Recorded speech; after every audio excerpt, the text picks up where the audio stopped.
Hello everyone, हामी चाहिँ business statistics हेरिरहेका छौँ र बिजनेस स्ट्याटिस्टिक्समा आज हामीले regression equations by deviations from arithmetic मिनको बारे केही डिस्कसन गर्न गइरहेका छौँ। धेरै फर्मुलाहरू छ यहाँनिर, सो कपी पेन लिएर बस्नु होला, फर्मुलाहरू लेख्नु होला। एकदमै सजिलो फर्मुलाहरू छ, सजिलैसँग तपाईँहरूले काम गर्न सक्नुहुन्छ है। अब अगाडिको भिडियोमा हामीले रिग्रेसन इक्वेसन्स अथवा रिग्रेसन लाइन्सहरू कसरी बनाउने भन्ने कुराहरू हेरेका थियौँ। तर ती मेथडहरू जुन अगाडिको मेथडहरू थियो त्यो मेथडहरू आफैमा टिडिएस अलिकति गाह्रो छ, सजिलो छैन हैन। धेरै त्यहाँनिर क्याल्कुलेसन्सहरू गर्नुपर्ने हुन्छ अथवा क्याल्कुलेसन्स गर्न अलिक अप्ठ्यारो पनि हुन जान्छ। अप्ठ्यारो भन्नाले ठुल्ठुलो नम्बरहरू आयो भने धेरै ठुल्ठुलो नम्बरहरूसँग हामीले क्याल्कुलेसन गर्नुपर्ने हुन्छ र त्यसलाई सानो बनाउने हामीसँग खासै ठुलो मेथड पनि छैन हैन। त्यही भएर हामीले चाहिँ regression equations by deviations from arithmetic मिनको कुराहरू युज गर्छौँ। सुरुमा हाम्रो पुरानो दुईटा रिग्रेसन इक्वेसन्सहरू लेखौँ। Suppose regression equation of Y and X भनेको के हुन्छ, Y is equals to A plus B X भनेर हुन्छ। त्यसै गरी regression equation of X and Y भनेको यहाँनिर A dash plus B dash Y भनेर हुन्छ। यो दुईटा इक्वेसन्सहरू भयो, यसलाई मैले 1 भनेर नाम दिएँ। अब यहाँनिर हामीले नयाँ दुईटा टर्महरू डेराइभ गर्छौँ। एउटा छ बीवाईएक्स, अर्को छ बीएक्सवाई भन्ने। अब बीवाईएक्स भनेको के हो त, regression coefficient of Y on X हो। ठिक छ, regression coefficient of Y on X हो। त्यसै गरी यो भनेको regression coefficient of X on के हो त, वाई हुन गयो। ठिक छ। अब रिग्रेसन कोफिसिएन्टले एउटा रिग्रेसनकै मेजरमेन्ट गर्नको लागि युज हुन्छ हैन। रिग्रेसन कोफिसिएन्टको काम भनेको रिग्रेसनमै युटिलाइज भइरहेको हुन्छ। यी भ्यालुहरूले चाहिँ हाम्रो डेटाहरू स्ट्याटिस्टिकल्ली सिग्निफिकेन्ट छन् कि छैनन्, हामीले जुन डेटाहरू निकाल्छौँ त्यो स्ट्याटिस्टिकल्ली सिग्निफिकेन्ट छ कि छैन भन्ने कुराहरू यिनीहरूले चेक गर्ने काम गर्छ हैन। त्यसरी सिग्निफिकेन्ट छ कि छैन भनेर चेक गरिसकेपछि हामीले जुन क्याल्कुलेसन्सहरू गरिरहेछौँ त्यो क्याल्कुलेसन्स हामीले ठिक तरिकाले अप्नाइरहेका छौँ कि छैनौँ अथवा नयाँ क्याल्कुलेसन्सहरू पो गर्नुपर्ने हो कि भन्ने कुराहरू हामीले त्यहाँबाट थाहा पाउन सकिन्छ। ठिक छ, हो त्यो कुराहरू मेनली रिग्रेसन कोफिसिएन्टले हामीले एउटा स्ट्याटिस्टिकल सिग्निफिकेन्स के गर्ने गर्छ त, देखाउने काम गर्छ। ठिक छ, यो एउटा बुझ्नुपर्ने कुरा हो। त्यसपछि अब यति कुरा बुझिसकेपछि के हुन्छ भने, सपोज यो दुईटा लाइन जुन छ हाम्रो हैन, यो लाइन र यो लाइन जुन छ, सपोज तिनीहरू चाहिँ मिन अब एउटा पोइन्टमा इन्टरसेक्ट हुन्छन्। अब एउटा पोइन्टमा इन्टरसेक्ट भइसकेपछि यो इन्टरसेक्सन हुने पोइन्ट त के हो त, एक्स को मिन र वाई को मिन हो। इन्टरसेक्सन हुने पोइन्ट हामीले फर्स्ट भिडियोमा भनिसक्यौँ। भनेपछि सपोज यिनीहरूको इन्टरसेक्सनको पोइन्ट मैले लिए, के लेखेँ त मैले यहाँ, since two lines of regression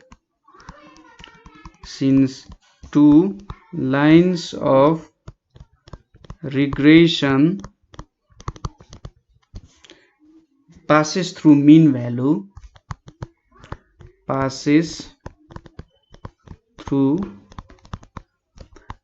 value, ठिक छ, यो चाहिँ मिन भ्यालुबाट पास हुन्छ। अब के लेख्न सकिन्छ त यहाँनिर, y को mean is equals to a plus by x को मिन लेख्न सकिन्छ, एन्ड x को mean is equals to a plus bxy y को मिन भनेर यसरी लेख्न सकिन्छ हैन। यो दुईटा लेख्यो, यो चाहिँ इक्वेसन 2 भनेर मानौ।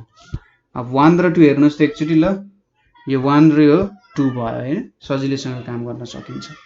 1 र 2 भयो। अब हामीले के गरौँ, सब्ट्र्याक्सन गरौँ। सब्ट्र्याक्टिङ 2 फ्रम 1 गरौँ। सब्ट्र्याक्टिङ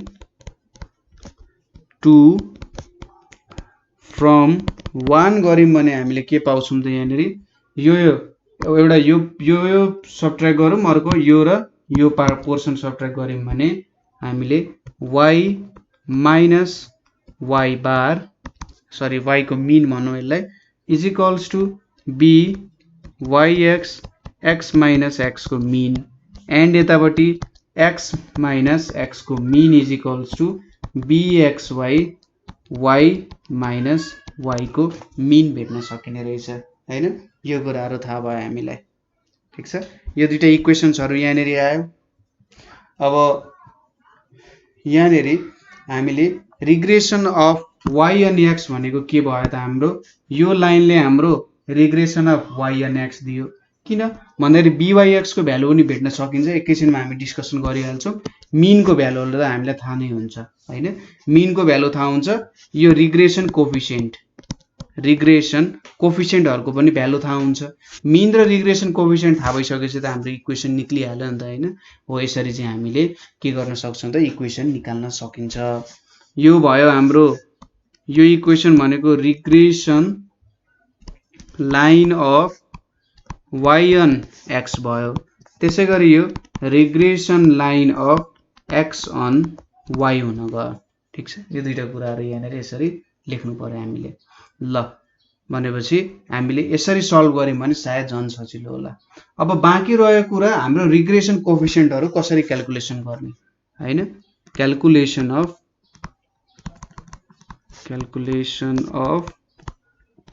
रिग्रेसन कोफिसिएन्ट कसरी क्याल्कुलेट गर्न सकिन्छ होला त रिग्रेसन कोफिसिएन्टहरु। जस्तै हामीले पहिले मीन क्याल्कुलेट गर्ने जस्तो तरिका थियो, सरी स्ट्यान्डर्ड डेभिएसनहरु क्याल्कुलेट गर्दाखेरि मिडियनहरु क्याल्कुलेट गर्दाखेरि थियो नि, मिडियन क्याल्कुलेट गर्दा थिएन, मीनहरु क्याल्कुलेट गर्दा थियो। स्ट्यान्डर्ड डेभिएसन क्याल्कुलेसन गर्दा थियो। जेस हामीले युज गर्थ्यौं एउटा direct method, actual mean method, assumed मीन मेथड र स्टेप डेभिएसन मेथडहरु युज गर्थ्यौं। सुरुमा अब इन्डिभिजुअल सिरिजको लागि हेरौं हैन, डेटाहरु इन्डिभिजुअल डिस्क्रिटमा हुन सक्छन्। सुरुमा इन्डिभिजुअल सिरिजको लागि अब तपाईहरुले फर्मुला लेख्ने बेला आयो है। यहाँनेरि पहिलो भनेको हामीले डाइरेक्ट मेथडबाट क्याल्कुलेसन गर्नु पर्यो। डाइरेक्ट मेथडबाट क्याल्कुलेसन गर्नु पर्यो भने byx भनेको चाहिँ के हुने रहेछ यहाँनेरि n into xy minus xy x summation into y summation, यतापट्टि n इन्टु समेसन x को स्क्वायर माइनस समेसन x को होल स्क्वायर हुने भयो। त्यसैगरी bxy भनेको यहाँनेरि के हुन्छ n यहाँ summation xy minus summation x into summation y divided by n into summation y square minus summation y को स्क्वायर हुने रहेछ। ठीक छ, यो मेथडद्वारा तपाईहरुले के गर्न सक्नुहुन्छ हाम्रो रिग्रेसन कोफिसिएन्टहरु क्याल्कुलेसन गर्न सक्नुहुन्छ डाइरेक्ट मेथडबाट।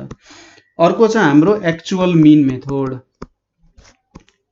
एक्चुअल मीन मेथडबाट एक्चुअल मीन मेथडमा कसरी क्याल्कुलेट गर्नुहुन्छ byx भनेको तपाईहरुले यहाँनेरि xy डिवाइडेड बाइ यहाँनेरि summation x square and bxy भनेको यहाँनेरि summation xy divided by y square भनेर हुन्छ।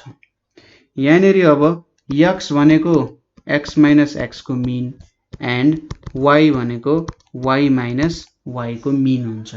यो भयो हाम्रो एक्चुअल मीन मेथडको फर्मुला। त्यसपछि आउँछ हाम्रो एज्युम्ड मीन मेथड। एज्युम्ड मीन मेथड। अब एज्युम्ड मीन मेथडद्वारा हामी कसरी क्याल्कुलेसन गर्न सक्छौं होला त भन्दा जस्तै अब एक्चुअल मीन मेथडै किन युज गर्ने भन्दा यदि हाम्रो डेसिमल अथवा फ्र्याक्सनहरु आएको छ हैन, भ्यालुजहरु डेसिमल अथवा फ्र्याक्सनहरुमा आएको छ भने जुन मीन को भ्यालुजहरु छ त्यतिबेला हामीले एज्युम्ड मीन मेथड युज गर्यौं भने के हुन्छ त सजिलैसँग सल्भ गर्न सकिन्छ भन्ने कुरा हो। त्यतिबेला हामीले सल्भ गर्ने डेसिमल अथवा फ्र्याक्सनमा मीन आएको बेला एज्युम्ड मीन मेथड युज गर्नु भयो भने तपाईलाई सल्भ गर्न सजिलो हुन्छ। यसको फर्मुला भनेको byx इज इक्वल्स टु यहाँनेरि n summation uv minus summation u into summation v divided by n summation u square minus summation u को होल स्क्वायर भयो। त्यसैगरी bxy भनेको n summation uv minus summation u summation v divided by n summation v square minus summation v को whole square हुने भयो हैन। यसरी तपाईले एज्युम्ड मिन मेथड युज गर्न सक्नुहुन्छ। अब यहाँनेर u र v को भ्यालु हामीलाई थाहा हुनु पर्यो। u को भ्यालु भनेको x माइनस a, v को भ्यालु भनेको v को भ्यालु भनेको y माइनस b। यो a र b दुईटै भनेको के हुन्छ त हाम्रो a र b दुईटै भनेको हाम्रो एज्युम्ड मिनहरु हो।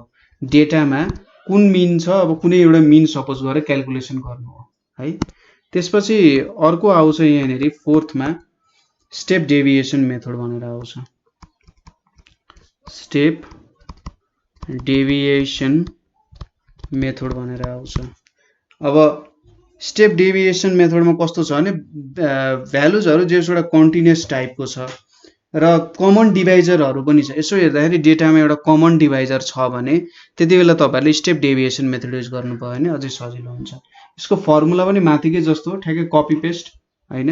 के हो त byx भनेको के छ यहाँनेरि n uv minus summation u summation v divided by n summation u square minus summation u को होल स्क्वायर।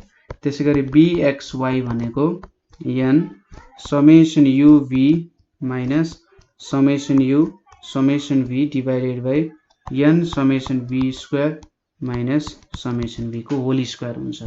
यो स्टेप डेभिएसन मेथड भयो। अलिकति भिन्नता भनेको यहाँनेरि x minus a by h हुन्छ, v भनेको y minus b by k। अब यो h र k भनेको चाहिँ सबै डेटाहरुको के हो त एउटा कमन डिभाइजर हो। दुई सेट अफ डेटा छ भने एउटा सेटको कमन डिभाइजर h भयो, अर्को सेटको कमन डिभाइजर k भयो। ठीक छ, हो त्यसरी काम गरिन्छ यहाँनेरि हैन। यो फर्मुलाजहरु तपाईहरुले लेख्दै जानु होला, किन युज गरिन्छ भन्ने कुरा पनि लेख्दै जानु होला। अर्को छ हामीसँग अब सपोज हामीलाई चाहिँ स्ट्यान्डर्ड डेभिएसनहरु दिएको छ। ठीक छ, suppose sigma x sigma y दिएको छ र हाम्रो कोरिलेसन कोफिसिएन्ट पनि दिएको छ। ठीक छ, यो तीनटा भ्यालुजहरु तपाईलाई दिएको छ भने तपाईहरुले के कसरी भेट्न सक्नुहुन्छ नि byx is equals to r into sigma y divided by sigma x गर्न सक्नुहुन्छ यहाँनेर सिग्मा y सिग्मा x। त्यसैगरी bxy भनेको r into sigma y divided by sigma x। यसरी तपाईले byx र bxy भेट्न सक्नुहुन्छ। अब सिग्मा x भनेको स्ट्यान्डर्ड डेभिएसन अफ x भयो, सिग्मा y भनेको स्ट्यान्डर्ड डेभिएसन अफ y भयो हैन। यसरी तपाईले काम गर्न सक्नुहुन्छ। r भनेको हाम्रो कोरिलेसन कोफिसिएन्ट हुन गयो। ठीक छ, यो रिलेसनहरु भयो। यसपछि हाम्रो फर्मुला अब डिस्क्रिट र कन्टिन्युअस तिर जाउँ। लगभग इन्डिभिजुअल र डिस्क्रिट को फर्मुलाजहरु एउटै छ। डिस्क्रिट र इन्डिभिजुअल को फर्मुलाहरु एउटै छ। के हुन्छ त भन्दा पहिलो भनेको रिग्रेसन कोफिसिएन्ट्सहरु भनेको byx इज इक्वल्स टु के लेख्न सक्नुहुन्छ समेसन f यहाँनेरि xy डिवाइडेड बाइ fxy भयो है। त्यसपछि यतापटि हुन्छ समेसन fx स्क्वायर हुन्छ। त्यसैगरी correlation coefficient x on y भनेको चाहिँ summation fxy divided by summation fy को स्क्वायर हुन जान्छ। ठीक छ, यहाँनेरि सानो एउटा मिस्टेक भएछ, स्मल xy लेखेर काम गर्नुपर्छ, सजिलो हुन्छ। x is equals to x minus x को मिन भयो र यहाँनेरि स्मल y भनेको चाहिँ y माइनस y को मिन हुन गयो है। ठीक छ, यसपछि अर्को छ हाम्रो डाइरेक्ट मेथडबाट। के मेथडबाट त डाइरेक्ट मेथडबाट सल्भ गर्ने। के हुन्छ त डाइरेक्ट मेथडमा भन्दा अगाडिकै फर्मुला हो, तर जस्ट यहाँनेरि हामी फ्रिक्वेन्सीको टर्म्समा कुरा गरिरहन्छौँ। एक दुईवटा टर्म्सहरु नयाँ जस्तो देखिन सक्छ। यहाँ n भयो, यतापटि summation fxy minus summation fx into summation fy हुने भयो डिवाइडेड बाइ यहाँनेरि n summation fx squared minus summation fx को स्क्वायर हुने भयो। त्यसपछि bxy भनेको n summation fxy minus summation fx summation fy divided by n summation fy square minus summation fy को square हुने भयो यहाँनेरि। ठीक छ, यति कुराहरु फर्मुलाहरु यहाँहरुको भयो। त्यसैगरी सर्टकट मेथडको फर्मुला सर्टकट मेथड भनिसकेपछि यहाँनेरि के आउँछ byx is equals to n यहाँनेरि summation fuv minus summation fu into summation fv divided by यहाँनेरि के आउँछ n summation fu square minus summation fu को स्क्वायर आउने भयो। त्यसैगरी bxy भनेको n summation fuv minus summation fu into summation fv divided by n summation fv square minus summation fv को whole square हुन्छ। यो हाम्रो सर्टकट मेथडको फर्मुला भयो। जस्ट फर्मुला टिप्नु तपाईहरुले, नभए अगाडिकै फर्मुलाहरुमा f थप्ने त हो हैन, बेसी केही पनि छैन, सजिलो कुराहरु छ। फर्मुला युज गर्दा अलिकति थोरै ध्यान पुर्याएपछि यो सबै प्रब्लमहरु हामी सजिलैसँग सल्भ गर्न सकिहाल्छौं है। स्टेप डेभिएसन मेथडको फर्मुला छ अब by on x भनेको के हुन्छ त n summation fuv minus summation fu into summation fv divided by n summation fu square minus summation fu को स्क्वायर छ। त्यसैगरी bx on y भनेको के हुन्छ n summation fuv minus summation fu into summation fv divided by n summation fv square minus summation fv को square हुन जान्छ। Main general फर्मुलाहरु चाहिँ यिनीहरु नै भयो हैन। अब अर्को कुरा एउटा थप्न बाँकी रहेको भनेको इन्टु यहाँनेरि k बाई h हुन्छ र यहाँनेरि h बाई k पनि हुन्छ है। यहाँनेरि u भनेको के हुन्छ x minus a by h हुन्छ र v भनेको y minus b by k हुन्छ। ठीक छ, यति कुरा भयो। h र k भनेको यहाँनेरि के भयो त कमन डिवाइजर भयो हैन, कमन डिवाइजरको काम गर्छ यसले। ठीक छ, यो मेन फर्मुलाहरु भयो। अब एक दुईवटा प्रब्लमहरु गरौँ। एक दुईवटा प्रब्लम गर्दा यहाँको कुराहरु सायद हामीले सबै कुराहरु मजालेसँग सल्भ गर्न सकिहाल्छौं है। ठीक छ, क्वेशन हेरौँ। पहिलो क्वेशन के छ भन्दा यहाँनेरि x यतापटि y छ। यहाँनेरि 1 2 3 4 5 6 7 8 9 4 5 6 7 8 9 छ डेटा र यतापटि के छ त 9 8 10 12 11 13 14 16 र 15 भनेर छ। अब यहाँनेरि हामीले के मेथड युज गरौँ भन्दाखेरि एउटा हाम्रो सर्टकट मेथड युज गरौँ न त हैन। सर्टकट मेथड युज गरौँ। सर्टकट मेथडबाट हामी सल्भ गरौँ। यहाँनेरि सरी एज्युम्ड मीन मेथडबाट चाहिँ हामीले सल्भ गर्दा ठीक होला। ल एज्युम्ड मीन मेथड युज गरौँ। यो एउटा इन्डिभिजुअल सेट अफ डेटाजहरु भयो हैन। जेनरली इन्डिभिजुअल सेट अफ डेटाजहरु बडै हामीले काम गर्न लागिरहेको हुन्छ।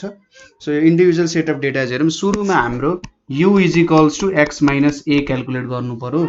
यहाँनेरि एज्युम्ड मीन भनेको मैले सपोज 5 लिए रे भनेपछि 1 माइनस 5 यसको भ्यालु 5 भयो। 1 minus 5 minus 4 2 minus 5 minus 3 3 minus 5 minus 2 यो माइनस 1 0 1 2 3 4 हुन्छ।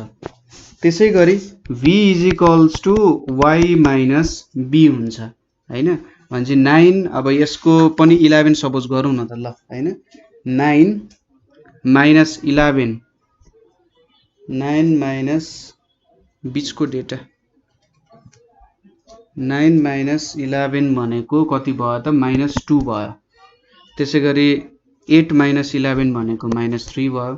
10 माइनस माइनस 1 यो 1 भयो, यो 0 भयो, यहाँ 2 भयो, यहाँ 3 भयो, यहाँ 5 भयो, यहाँ 4 हुन गयो। u र v पनि भेट्यो। अब u स्क्वायर v स्क्वायर र u v भेटौँ है, यति भेटौँ। u स्क्वायर भनेको यहाँ 16 9 4 1 0 1 4 9 16 भयो। अब v स्क्वायरमा के हुन्छ, यहाँ 4 हुन्छ 9 हुन्छ 1 हुन्छ 1 0 4 9 25 16 हुने भयो। यति भ्यालुजहरु आयो। अब u इन्टु v गरौँ, -4 इन्टु -2 8 भयो, -3 इन्टु -3 9 भयो, -2 इन्टु -1 2 भयो, यहाँ -1 भयो, यहाँ 0 यहाँ 2 यहाँ 6 यहाँ 15 र यहाँनेरि 16 हुन गयो। अब हाम्रो समेसन अफ u भनेको कति हुन्छ त, यहाँ हेर्नुस् त 1 2 3 4 1 2 3 4 भनेपछि 0। समेसन v भनेको कति हुन्छ, यहाँ -1 यो भनेको -6 -7 हैन, यहाँ -7 भयो। 11 सपोज गर्दा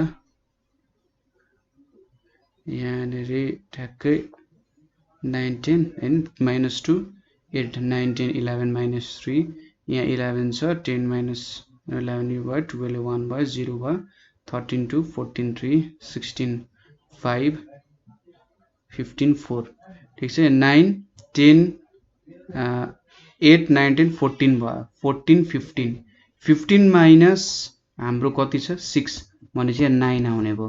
त्यसैगरी समेसन u स्क्वायर भनेको कति हुन्छ, यहाँनेरि हाम्रो समेसन u स्क्वायर भनेको 60 हुन्छ। त्यसैगरी समेसन v स्क्वायर भनेको यहाँनेरि हेर्नुस् त 4 9 13 14 15 19 28 28 र 16 भनेको 44 44 र 25 भनेको 69 आयो। त्यसैगरी समेसन uv भनेको कति हुन्छ त, यहाँनेरि अब 8 9 17 19 18 भयो, 20 भयो, 26 भयो, 26 र 31 26 र 31 ले 57 हुन गयो। अब लगभग हामीले सबै भ्यालुजहरु पनि भेट्यौं अब हैन। यहाँबाट हामीले क्याल्कुलेट गरौँ। सुरुमा मिन क्याल्कुलेट गरौँ। मिन भनेको यहाँनेरि अब मिन भनेको हामीले कसरी क्याल्कुलेट गर्छौं त, assumed mean plus summation u by n। Assumed mean भनेको 5, समेसन u भनेको हाम्रो कति छ 0 divided by total number of data कति छ 9 छ भनेपछि 5 हुने भयो। त्यसैगरी y भनेको चाहिँ यहाँ एज्युम्ड मिन भनेको 11 प्लस यहाँनेरि म्यु भनेको कति छ त, v भनेको 9 छ, 9 by 9 is equals to 11 plus 1 भनेको 12 हुने भयो। ल यति भ्यालुजहरु आयो। सो x र y को मिन पनि हामीले भेट्यौं। अब सुरुमा by x क्याल्कुलेट गरौँ। by(x) भनेको के हुन्छ, n summation uv minus summation u into summation v divided by n summation u square minus summation u को होल स्क्वायर भयो। n भनेको 9 इन्टु समेसन uv भनेको 57 माइनस u इन्टु v भनेको 0 into 9 भयो। यतापट्टि n भनेको कति भयो त, हाम्रो 9 इन्टु 60 माइनस यहाँनेरि यो त 0 हुने भइहाल्यो हैन। यति भ्यालुहरु आयो। लगभग यहाँ 57 बाइ 60 आउन गयो।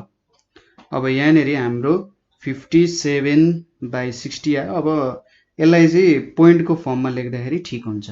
भने कति आउने रहेछ 0.95 आयो by(x). यसैगरी तपाईले bxy पनि क्याल्कुलेट गर्न सकिहाल्नुहुन्छ हैन। तपाईले bxy क्याल्कुलेट गर्नु होला है। अब हाम्रो यहाँनेरिबाट के निकाल्न सक्यो त भन्दा, regression equation of y on x। Regression equation of y on x भनेको y माइनस y को मिन यहाँनेरि x on y जियो, x on y भनौं भने यहाँनेरि x माइनस x को mean bxy y minus y को मिन भनेपछि यहाँनेरि कति आउने रहेछ त, x minus 5 is equals to 0.95 x on y। x on y गर्दाखेरि त यहाँनेरि x on y गर्दाखेरि यहाँनेरि 0.95 y अन x भनेको y is equals to a plus bx हो नि त हैन भनेपछि हामीले इक्वेसन लगाउँदाखेरि यहाँनेरि bx y को फर्ममा चाहिँ लाउँथ्यौं मलाई y माइनस उल्टो चाहिँ भएछ फेरि मैले उल्टो लेखेछु सरी है दुईचोटी मिस्टेक भयो y माइनस y यहाँनेरि y x हुन्छ त्यसपछि यहाँनेरि x माइनस x को बिन म ठ्याक्कै झुक्कै छु के म त xy नै लेखे जस्तो लागिरहेको थियो यहाँ y minus 12 is equals to यहाँनेरि 0.95 x माइनस 5 हुन्छ र यसलाई जस्ट तपाईले के गर्ने y is equals to 0.95 x minus यहाँनेरि 5 5 जा 25 5 2 9 5 जा 45 7 यहाँनेरि प्लस 12 आउने भयो सो y को भ्यालु कति आउने रहेछ त भन्दाखेरि 12 4.75 भनेको यहाँ 5 यहाँ 9 2 यहाँनेरि 1 4 6 7 7.25 हैन 7.25 प्लस 0.95 x आयो यो हाम्रो regression of y on x हुने भयो ठीक छ यसरी हामीले झिक्न सक्छौं त्यसैगरी x अन y झिक्न bxy झिक्ने अनि काम गर्न सकिहालिन्छ ठीक छ सो आजको लागि हामी यहीसम्म गरौँ तपाईहरुले प्रब्लमहरु सल्भ गर्दै जानु होला हामी पनि प्रब्लम्सहरु बिस्तारै गर्छौं यहाँ जस्ट एउटा एक्जाम्पल दिएको तपाईहरुले फर्मुला छ फर्मुला अनुसार युज गर्न सकिहाल्नुहुन्छ जस्तो लाग्छ मलाई किनभने तपाईहरुले अगाडिको च्याप्टरहरु मजाले हेर्नु भएको छ भने यहाँनेरिको सर्टकट मेथड स्टेप डेभिएसन मेथडहरु सबै तपाईले मजाले काम गरिसक्नु भएको छ है तर पनि प्रब्लमहरु आउन सक्छ त्यस्तो केही प्रब्लमहरु आयो भने हामीलाई भन्नु होला कमेन्ट गर्नु होला अथवा 9849595895 मा हामीलाई कल गर्न सक्नुहुन्छ so thank you for watching